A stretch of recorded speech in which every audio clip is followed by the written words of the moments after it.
राजेश खिमजुङ र तपाईँ चाहिँ ट्युन चाफुवा जस्तो नि। राजेश खिमजुङ पनि घरि राजावादी, घरि जनमुक्तिवादी, घरि कतावादी हुँदै अहिले फेरि श्रम संस्कृतिमै आएको छ। तपाईँ दुईजनाको चाहिँ भर छैन, यिनीहरूको किन विश्वास गर्ने भन्ने कुरा पनि आइरहेछ। यहाँहरूलाई नमस्कार। आज यो 6औं श्रमदान अभियानको शुभ अवसरमा मैले यो खुकुरीको बारेमा अलिकति व्याख्या गर्न चाहेँ। अब यो यहाँ हाम्रो मेमले बोकेको खुकुरी सिरुपाते भन्छ। यो चाहिँ राखा बाङदेल ऐसलखोका दिक्तेल खोटाङतिर चाहिँ सिरुपाते खुकुरीको चलन छ। सिरुपाते यो खुकुरी र यो चाहिँ बुदुना भन्छ। यो चाहिँ भोजपुरे। यो बुदुना खुकुरी भनेको चाहिँ धेरै देश विदेशतिर हामी लाउरेहरूले पनि भिरेर यो बुदुना खुकुरी इस्तेमाल गरेको। यो खुकुरीको बारेमा चाहिँ अब हुनु त हाम्रो पुर्खाहरूले यो इतिहासकारौँका अलग अलग मते इतिहास भनेको अलग अलग तरिकाले व्याख्या गरेको छ। मनुष्य जन्म रचनामा दन्ते कथा भनौँ अथवा पुर्खाहरूले के भनेको थियो भने श्री शङ्कर भगवानले हामीलाई सबसे पहिला चाहिँ उसलाई गौ र खुवालीको आवश्यकता थिएछ। उसको गाई हेर्नुको लागि पहिला चाहिँ सुनको मान्छे बनायो अरे, अनि बोल मनुवा भनेको बोलेन अरे। त्यस पछाडि चाँदीको बनायो, बोल मनुवा भन्यो बोलेन अरे। त्यस पछाडि फेरि फलामको बनायो, बोल मनुवा बोलेन। अन्तमा चाहिँ खरनी र कुखुराको सुली मोलेर अनि बनाउँदा बोल मनुवा भनेको त्यतिखेर हजुर भने अरे। अनि उसको गौ र खुवालीको लागि लो तिम्रो जन्म दिएको छु मैले। अनि यो गाईको खुरलाई ओमले घेरेको। अनि यो शङ्कर भगवानको जस्तो यो गौ र खुवाली जङ्गलमा पर्दा यताउति काटमार गर्दा यो खुन चाहिँ यो गौ र खुवालीको मुर यहाँ नगई नै यहाँ ओममा गएर उसको शक्तिले के भन्छ यसलाई पाप नलागोस् भन्ने व्याख्याहरू पनि पुर्खाहरूले गर्थ्यो। र त्यो कारणले गर्दा यो गाईको खुरलाई ओमले घेरेको भनेर चाहिँ बनाउने। सिरुपातीमा पनि हुन्छ, बुदुनामा पनि हुन्छ। र अनि त्यो चाहिँ धेरै बेर भएपछि यो घामले पग्लेर नाक चाहिँ बिचरा पग्लेर थ्याप्चो भयो अरे क्या। अनि नाक थ्याप्चे पनि भन्छ हामीलाई। अब कहाँसम्मको सत्य हो? अब पारु भनेको स्वर्ग, हाङ भनेको राजा। पारुहाङ र पत्ताल नामदबेर मुनि को यो धरती मुनिको आमा र स्वर्गको बाबुको मिलन भएर हामी जन्म लिएको मनुष्य जाति पनि भन्छ। अब यो इतिहासको उसमा पनि अलग अलग व्याख्या गरिएको छ। र गौ र खुवाली अब यो देश विदेश जस्तो मैले इन्डियन आर्मीमा सुबेदार मेजरसम्म भएर नोकरी गर्दा पहिला हामीलाई यो पर्सनल आर्म्स खुकुरी भनेर लिभ सर्टिफिकेटमा पनि लेखिन्थ्यो। आजभोलि गोर्खालीले त्यो पाउने सरसुविधा नै थियो होला। तर यो खुकुरीको गलत इस्तेमालको कारणले गर्दा आजभोलि पर्सनल आर्म्स खुकुरी भनेर लिभ सर्टिफिकेटमा लेखिँदैन। पहिला हाम्रो पुर्खाहरूले छुट्टी आउँदा हाम्रो टाइममा सम्म पर्सनल आर्म्स खुकुरी भनेर लेखिन्थ्यो। आजभोलि त्यो भारत सरकारले पनि लेख्नु छोड्यो। र यो चाहिँ श्री शङ्कर भगवानले हामीलाई तन्त्र मन्त्रको साथमा यो खुकुरी चाहिँ गोर्खाली जातिलाई दिएको भनेर गौ र खुवालीबाट बिग्रेर गोर्खाली भएको भन्ने पनि एउटा व्याख्या छ। यहाँ यो खुकुरीको बारेमा आज मैले यति बताएँ। र हामीलाई सधैँ यो खुकुरी चाहिन्छ। अनि सेरोलियनको लडाइँमा 5/8 एकदम घेराबन्दीभित्र पडिसकेको थियो। त्यतिखेर खुकुरी अपरेसन भनेर सिओ साहबले जब सुरु गर्यो अनि हाम्रो 19 जना मार्नुको लागि आज मार्ने भोलि मार्ने उनीहरूको 200 मान्छे फेरि पक्रिदियो। ल 13 मान्छे छोड्ने कि हाम्रो मान्छे छोड्ने भन्दा बराबरी तपाईँको पनि सही सलामत छोड्नुहोस्, हाम्रो पनि तपाईँहरूलाई हामी छोडिदिन्छौँ भनेपछि त्यो सेरोलियनको लडाइँको यो खुकुरी अपरेसनबाट पनि नाम कमाएको छ। र यति व्याख्या गरे हजुर खुकुरीको बारेमा। र हामी श्रम संस्कृति पार्टीको श्रमदाताहरूले पनि यो खुकुरी अनिवार्य भिरेर हड्क साम्पाङले पनि यसरी सधैँ आउँछ र हामी पनि भिर्न थालौँ काटकुट गर्नुको लागि सजिलो होस्। धन्यवाद धन्यवाद धन्यवाद। हजुर पार्टीमा चाहिँ केमा हुनुहुन्छ? म अब यसो त 22 वर्ष भयो पेन्सन आएको। अहिलेसम्म कुनै पार्टीमा थिइनँ। प्रदेश सभामा 2 पल्ट होमिए स्वतन्त्रमा, स्वतन्त्रबाट लडे। कतै के राईलाई पनि चिन्छन् कि भनेर पछिल्लो टाइममा चाहिँ अब मलाई 1021 भोट चाहिँ मेरो गाउँले दियो। के नराम्रो राम्रो छैन भनेको भए त नपाउने थिएँ होला, किन छिमेकीहरूले राम्रो दिएको कारण चाहिँ राम्रै थिएँ होला। मैले केही गर्छु भनेको क्या, तर 22वटा गाउँबाट आएन। त्यो कारण म 2 पल्ट हारेँ। मेरो एम चाहिँ के थियो भने यो अनुहारले, यो उमेरले मैले सानो हुँदा राखा बाङदेल ऐसोलहड्कामा 4वटा फलाम खानी छ। रावा खानी, ठोसे खानी, हड खानी र तिर्चा खानीमा मेरो आँखाले देखेको। कामी भन्थ्यो, ऊ फलाम कमाउनु लाउँथे त सरकारले होला, राजाले, अनि त्यसले कामी भन्यो। तर त्यो कामी जतिको मिहिनेती के भन्छ नर्मल मान्छेले फलाम निकाल्थ्यो गोल पोलेर। अनि माथि जुबुदेखि पढ्तिर वाकु वाप्सा भन्ने ठाउँ छ, त्यहाँ प्योर तामा निस्किन्थ्यो। र यस्तो यस्तो चाहिँ कसले चाहिँ बन्द गरेको रहेछ, के कारणले बन्द भएको छ भनेर चाहिँ त्यो खोजी गर्नको लागि स्वतन्त्रमा होमिएको हो। र अन्तमा आएर चाहिँ यो हर्क साम्पाङले चाहिँ अलिक राम्रो काम गर्छ कि जस्तो बुझियो। ऊ पनि स्वतन्त्र अभियन्ता भएको हुँदा मैले मन परे र म चाहिँ भुपुहरूको अगुवाई मात्रै गर्छु। म भुपु महासङ्घको केन्द्रीय उपाध्यक्षको नाताले अलिअलि चिनेको छु। 10 वर्ष प्रदेश नम्बर 1 मा अध्यक्ष गरेँ। अनि त्यसले गर्दा भुपुहरू पनि अब कुछ मान्छे सबै त आउँदैन, तर कुछ मान्छे त आउनुहुन्छ होला, आओस् सघाउँ भन्नुको लागि तत्पर भएको थिएँ।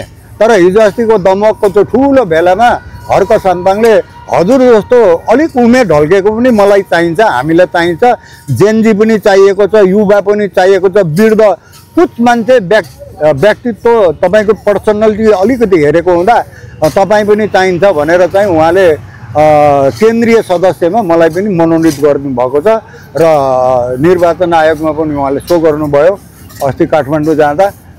र सघाउनुमा तत्पर भएर आज यो बुदुना खुकुरी र सिरुपातीको बारेमा पनि अलिकति मैले बोलेँ है त। एउटा के सर नि हजुरमाथि एउटा सङ्गीन प्रश्न उठेको छ।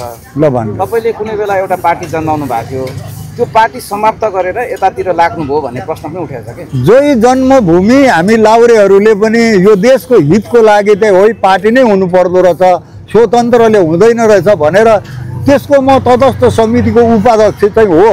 तर कर्नल धनबहादुर थापा साहब उहाँ अध्यक्ष हुनुहुन्थ्यो, तर 3 वर्षमा पनि अधिवेशन गरेन। 192 नम्बरमा हाम्रो खोलेको, 191 नम्बरमा यो रासपा यो रवि लामिछानेको हो। अब त्यहाँ मिलुङ भन्दा त्यता पनि गएन। अब यता चिन्न पाउनुमा हामी ढिलो भयो। अब यो 3 वर्षसम्म अधिवेशन नभएपछि त्यो मरेको बराबर, त्यो कोही मतलब छैन भनेर चाहिँ मैले त्यो चाहिँ त्याग गरेको। किनभने त्यो तटस्थ न थिएँ। अस्ति मैले पत्रकार सम्मेलन गरेर मैले भने पनि आजबाट त्यो केही भएन पनि, अनि त्यहाँ म आबद्ध छुइनँ भनेर खोल्नु भएको पार्टीहरू हो भुपुहरूले खोलेको श्रम के अरे यो जोई जन्मभूमि नाम लगाऊ। अनि गोर्खाहेड त त्यसको चुनाव चिन्ह, तर त्यो अब मलाई लाग्छ खतम भयो होला। त्यही त तपाईँले त्यहाँ चाहिँ प्रस्तावित महासचिव चाहिँ राजेश खिमदुङ भन्ने हो। राजेश खिमदुङलाई महासचिव दिएर साइलेन्समा बस्यौँ, तर त्यो घोषणा गर्नु दिएन। अनि त्यो किनभने त्यो के भन्छ साधारण सभा अनि त्यसको चाहिँ अधिवेशन भएको भए चाहिँ सो हुन्थ्यो। म यता आउँथिनँ पनि बाध्य भएर, किन कता कता जाने। तर त्यो जो भगवान्ले गर्छ त्यो ठिकै गर्छ भनेको ठिकै भयो होला जस्तो लाग्छ। अहिले सुन्नुमा कता कता त्यसलाई चाहिँ फेरि जय जन्मभूमिबाट जय मातृभूमि बनाएर गोर्खा चुनाव चिन्हमा कुनै एउटा झन्डा हालेर फेरि त्यो एउटा जर्नल छाप छ अरे अध्यक्ष, खोइ अहिलेसम्म सो छैन, कहिले समिति बनाउने कहिले। बरु उहाँहरू पनि सबै यहाँ सामेल हौँ। पूर्व मेचीदेखि पश्चिम महाकालीसम्मको लाभ्रेहरू भूपुहरू पनि यहाँ Indian army, British army, Nepal army, Nepal प्रहरी, सिङ्गापुर सशस्त्र, अब यसमा नेपाल आर्मीको भनौँ भने सिपाहीदेखि लिएर chief of the army staff, journal कतिवटा 15-20वटा त होला रिटायरमेन्ट। यस्तै पुलिसको पनि सिपाहीदेखि लिएर डिआइजी, आइजी, आइजिपिपीहरू, सापहरू कत्रो यत्रो टाउको लिएर कहाँ छन्। देश के हुनेवाला थियो यहाँ? अर्काको देशले यहाँ हामी रुवान्डा गयौँ, हामी कङ्गो गयौँ, लेबनान गयौँ, किन गयौँ भन्न शान्ति सुरक्षा कायम गर्नुको लागि हो। त्यस्तै हाम्रो देशमा पनि आयो भने हो त्यो चाहिँ नआओस् भन्न चाहन्छु। माथि उठेकै प्रश्न के छ भने जय जन्मभूमि पार्टी समाप्त पार्ने मुख्य भूमिका नै तपाईँले खेल्नुभयो भन्ने छ। होइन, घरमा दुःख पायो भन्दैमा छिमेकीमा गएर बस्ने भन्ने कुरा उठिरहेको छ। होइन, त्यो चाहिँ के भयो भने समय सापेक्ष भन्छ। किनभने समय सापेक्षको कुरा गरौँ देशको हितको लागि। अरू मलाई कुनै पर्सनल मेरो कुनै के भन्छ मलाई आशा पनि छैन। किनभने म महिनाको 85,000 पेन्सन खान्छु।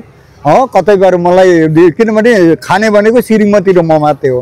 नानीहरूलाई सबै आफ्नो आफ्नो गत हो त दुनियाँभरको जुवाइँहरू पनि ठाउँ ठाउँमा पुर्याइयो होइन। अनि धुमधाम कमाउँदैछ उनीहरूले भनेपछि मेरो चाहिँ के एम भने त्यो विदेशमा गएर जसरी हामीले शान्ति सुरक्षा कायम गरेर देखाउनु पर्यो त्यस्तो चाहिँ हाम्रो देशमा नहो। सर्च कदम रातभरि तपाईँको घरबाट मान्छे निकालेर उता राख्छ अनि त्यहाँदेखि चाबीले खोल खाल बोका त्यहाँ तेरो प्यास्टोल छ अरे भन्छ, के जति छ सुन चाँदी लगिदिएर पैसा कोहीले। हाम्रो पल्टनले पो त्यस्तो गरेन, दुनियाँ त्यस्तो मैले देखेको छु, त्यो बुझेको छु। यो देशमा त्यस्तो हुनु आँट्दैछ यहाँ। अनि त्यो नहोस्, शान्तिप्रिय देश, विश्वमा शान्तिप्रिय देश भनेर कहलिएको देश शान्ति नै रहोस् भनेर विनम्र अनुरोध गर्दै सबै देशवासीहरू हर्क साम्पाङ पदमा आएर एकलौटी सरकार बनायो भने फेरि चाहिँ यहाँ सुन खाने, नुन खाने, तामा खाने, फलाम खाने सबै निस्किनु सक्छ। नत्र भने उयो तानातान माओवादीले के भन्छ उसलाई सब जोडेर सरकार बनिन्छ, उसले भनेको कुरा पो सुन्नु के केही हुनेवाला हुँदैन। त्यसले गर्दा यो चाहिँ होसियार बनिनु पर्यो। जनता, देशको जनताले जनचेतना आउनु पर्यो, त्यही भन्न चाहन्छु। तपाईँ र राजेश खिम्नु चाहिँ एकदमै पुरानो साथी पनि रहेछ, उहाँ पनि भूपू भारतीय सेनानी होइन हो। राजेश खिम्जुङ र तपाईँ चाहिँ तिउन चाखुवा जस्तो नि। राजेश खिम्जुङ पनि घरि राजावादी, घरि जनमुक्तिवादी, घरि कतावादी हुँदै अहिले फेरि श्रम संस्कृतिमै आएको छ। तपाईँ दुईजनाको चाहिँ भर छैन, यिनीहरूको किन विश्वास गर्ने भन्ने कुरा पनि आइरहेको छ। सरी, यो पत्रकारले व्यङ्ग्य हानेर सोध्ने एउटा तालिका होला, तर सही सत्य मान्छेले सत्य डक्दैन, झुटा तक्दैन। अनि हामी त्यस्तो दही चिउडे मान्छे पनि होइन। के राई भनेको इन्डियन एम्बासी पिपिओ धरानमा 2 कार्यकाल, 1 कार्यकाल मात्रै पाउँछ सुखदर मेजरले। त्यहाँ 2 कार्यकाल त्यहाँको एडएम अफसरमा मलाई नियुक्ति किन गर्यो भन्दा ममा केही थियो, पर्सनली थियो कि विश्वास थियो कि किन गर्यो होला, त्यो एउटा कुरा। अनि आजसम्म के राई भनेर अझै पल्टनमा पनि कुरा गर्छ, सेकेन्ड 11 जिआर सिङ्गोमा भने जहाँ बसिन्छ त्यहाँ केही न केही गरेको हुनु पर्यो, केही न केही भूमिका निभाउनु पर्छ। र मात्रै मर्नुभन्दा पहिला तपाईँ हामीलाई थाहा छ मरेको दिन एउटा कपडा हालिदिन्छ, त्यसलाई भन्छ कात्रो। कात्रोको गोजी हुँदैन अरे, तपाईँ हामी मरेको भोलिपल्टबाट खोजी हुँदैन, डराउँछ मान्छे हो। त्यसो भएको हुँदा बाँचिन्जेली केही न केही गरेर जानुपर्छ यो देशको हितको लागि। म मर्नको पनि तयारी छु।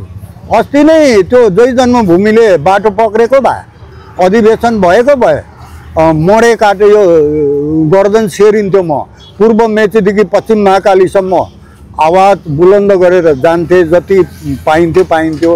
तर त्यो मरेको बराबर भएपछि अब नेतृत्वले काम नगरेपछि त्यो बाध्य भएर अनि हर्क साम्पाङलाई सघायो भने देशको हित हुन्छ कि भनेको हो। मलाई कुनै स्वार्थ छैन। भनेपछि तपाईँ त आर्थिक रूपमा पनि सक्षम, छोराछोरी पनि सेटल भइसकेको रहेछ होइन। हजुर। अब त्यसो भए तपाईँ त एकदमै उदार व्यक्ति हुनुहुँदो रहेछ। अब यो चुनावमा तपाईँ चुनावमा मलाई टिकट चाहियो भन्नुहुन्न संस्कृतिमा तपाईँ? त्यो मेरो कुरा छैन, म सघाउँछु। मैले त सघाउने काममा अब उसले यो विश्वास गरेर तपाईँले यो काम गर्नु पर्यो भनेर भन्छ भने फेरि जनताले मान्छ या मान्दैन। जनताले यतिको मान्छेले यो काम गर्नु सक्छ भन्छ र त्यो विचार गर्छन् भने त्यो फेरि आफ्नो के भन्छ कामको लागि त्यो पनि एउटा प्रश्न चिन्ह छ।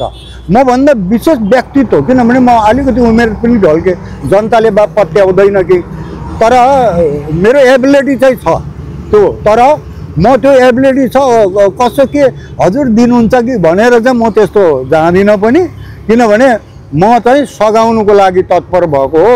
अनि त्यो पोजिसन मैले बनाउनु खोजेको चाहिँ होइन। अब तपाईँको साथी भएको कारणले राजेश खिम्दुङ भन्ने व्यक्ति चाहिँ कस्तो व्यक्ति भनिदिनु न तपाईँले? राजेश खिम्दुङ काम गर्नु सक्छ। के भन्छ राजेश खिम्दुङ पनि त्यो एकदमै ढलमल भइरहेको, उसले मात्रै के गर्नु सक्छ? महासचिव दिइहालेको भए, अस्ति त्यो गरेको भए हामी पूर्व मेचीदेखि पश्चिम महाकालीसम्म मनदीप लिम्बूले 1 बिघा जमिन ऊ 24 बिघा जमिन उसको बाउले दिएको, त्यसमध्येमा 1 बिघा जमिन बिक्री गरेर म पूर्व मेचीदेखि पश्चिम महाकालीसम्म हरकत गर्छु, मलाई साथ दिनु भनेर गर्दा हामीले काठमाडौँमा ओके भनेर आयौँ। त्यही नाक थेप्चेलाई दिँदा बर्बाद हुने भयो भनेर कर्नल धनबहादुर थापा साहबले दिनु मान्नु भएन। त्यही कारणले गर्दा होइन, मलाई लाग्छ यिनीहरूले यता हर्क साम्पाङ कुदे आउँदा अर्कोतिर यिनीहरूले के गर्नु आँट्यो भन्नेतिर हो। यो चाहिँ मान्छेले अबुझ भएपछि पूर्व मेचीदेखि पश्चिम महाकालीसम्मको जात जाति भाषा धर्म भनेको संसारको गहना हो। किनभने नाक थेप्चे होस् कि नाचुचे होस् कि भगवान्ले कृपा गरेको छ, आफ्नो आफ्नो ठाउँ गुना बनाएको छ, त्यो चाहिँ मान्नुपर्छ। जसले मान्दैन, जो राजनीति त्यसरी अब हर्क साम्पाङ भाइले राई अब जो आइरहेको छ त लगभग उसले अब त्यस्तै आउनु पर्यो नि त। छेत्री बाहुनहरू, थारू, दनवार, हिमाल, के भन्छ जो जति जातहरू छौँ कुदेर देशको हितको लागि आइदिउँ नि त। हर्क साम्पाङले कहिले पनि मना गर्दैन। अनि त्यो त्यस्तो मान्छे छ त। राजेश खिम्दुङ भनेको चाहिँ हर्क साम्पाङलाई हिजो सङ्घर्षको बेला सघाउने व्यक्ति हो। हर्क साम्पाङको लागि टाउको फुटाएको व्यक्ति, खुन पनि बगाएको व्यक्ति हो। अब उहाँलाई चाहिँ यो चुनावमा चाहिँ केमा उठाउँदा, मेयरमा उठाउँदा अब त्यो चाहिँ उहाँ दुईजनामा सहमति होस्। धन्यवाद। हिजो अस्ति भर्खरै टिका लगाएको छ हर्केको, म एकदम खुसी भएको छु। अनि मलाई सन्च पनि लाग्यो, त्यो रात मजाले सुते पनि है। अर्काको लागि पनि सन्च मान्ने मान्छे हो क्या म, किनभने राजेश खिम्दुङ बिचरा ढलमल भइरहेको गर्छु भन्ने मान्छे ऊ पनि हो। एउटा अब हर्क साम्पाङले विश्वास गरेर एउटा कुनै पनि चिज दियो भने त्यो भूमिका निभाउन सक्छ। जनताले पनि मलाई लाग्छ मान्छ, किनभने सहकारी बारेमा धेरै बोलिरहेछ। त्यो बोल्नु पनि पर्छ क्या, कोही न कोही त कमसेकम बोल्यो, पीडित त छ र मलाई खुसी लाग्छ। उहाँ त धेरैवटामा उठि पनि सक्नुभयो। ठ्याक्कै तपाईँको बिचमा अब एकदम नजिकबाट पनि चिन्नुहुन्छ तपाईँ होइन, उहाँप्रतिको तपाईँको समभाव, एउटा माया पनि, प्रेम पनि देखियो होइन राजेशप्रति। ठ्याक्कै उहाँलाई केमा दिँदाखेरि चाहिँ उपयुक्त होला जस्तो लाग्छ हजुरलाई चाहिँ? म त भन्छु हर्क साम्पाङको जग्गामा काम गर्छ भने धरानको लागि बोलिरहेछ, मेयरको लागि दिइदिउँ। उसको राजनीति गर्ने अझै उमेर छ, अगाडि परै गएर मन्त्रीले किन भइहाल्ने, कोही हुँदै गर्छ मन्त्री। धरानको लागि पनि त यो कोही हुनुपर्छ। अथवा उहाँले जहाँ लानु चाहनुहुन्छ भनेपछि राजेश खिम्दुङलाई सबैभन्दा उपयुक्त पद एउटा दिनु, त्यो भनेको मेयर हो। मेरो चाहिँ इच्छामा चाहिँ मेयर लड्यो भने धरानको लागि राम्रो हुन्छ। किनकि धरानमा पनि काम हुँदै गरोस् न। धरान पर्यटकीय क्षेत्र भइसक्यो, अब त्यसलाई सम्हाल्नु परेन। अनि धरान देश विदेशबाट मान्छे किन आउँछ हौ भने त्यो अब यहाँ हेर्नु है हजुर, एउटा विश्वमा अहिले 61 होइन। अब तपाईँलाई म एउटा कुरा सोध्नु पर्यो होइन, यो गाउँघरतिर एउटा भनाइ छ कि चर्चित छ होइन, अन्यथा नलिनु होला हजुरले। हजुर, एकचोटि मान्छेले दोस्रो बिहे गर्दैन क्या, एकचोटि मान्छे पहिलो जाँदैन होइन, गइसकेपछि त्यो पल्किन्छ अरे क्या। राजेश खिम्दुङ र तपाईँ चाहिँ त्यस्तै हो भन्छन् क्या। अब संसदमै बसिरहला भन्ने पनि छैन कि भन्ने एउटा डर पनि छ क्या। होइन, राजेश खिम्दुङ यस्तो छ, उसले ठाउँ पाउनुको लागि चाहिँ कोसिस गर्ने मान्छे हो। कतै न कतै टेक्ने ठाउँ, काम गर्ने मौका त पाउनुपर्छ नि त मान्छेले। त्यसले गर्दा अब मलाई लाग्छ हर्कजीले जो हुकुम दिन्छ त्यो हुकुम पहिला त फौजी मान्छे हुकुम मान्ने आदत हुन्छ अनि त्यो हुकुमलाई पालना गर्छ। तपाईको विश्वासले विश्वास छ मेरो ब्रह्मले चाहिँ तपाईको मनदेखि चाहिँ के भन्छ भने अब राजेश खिन्डुमको अन्तिम पार्टी भनेको सम संस्कृति पार्टी हुन्छ। बिल्कुल बिल्कुल उहाँले छोड्नुहुन्न। भोलि हामीले फेरि राजेशजीले मरेर जाँदा छोडेछ नि के जी भन्नु पर्दैन। होइन पर्दैन राजेश त्यस्तो होइन। मैले राम्ररी चिन्छु, कतिपल्ट काठमाडौँ गयौँ, कतिपल्ट बुटोल गयौँ, कति कहाँ आफ्नो पैसा खर्च गरेर हामी त डुलिरहने मान्छे हो। म त जो पिपिओ घरानमा एडएम अफसर छोडे पछाडि यी कतै लाउरेहरूले कुरा बुझ्छ कि भनेर यो फर्म अप गर्नुको लागि 128 वटा भुपु लाउरेहरूको एक अध्यक्ष, उपाध्यक्ष र सचिवको मेरोमा टेलिफोन नम्बर छ। अनि उनीहरूलाई म बार भनि पनि रहन्छु अब कतातिर ढल्किनु पर्ने हो, देशको हित के हुँदैछ भन्ने कुरामा म उहाँहरूलाई जगाउने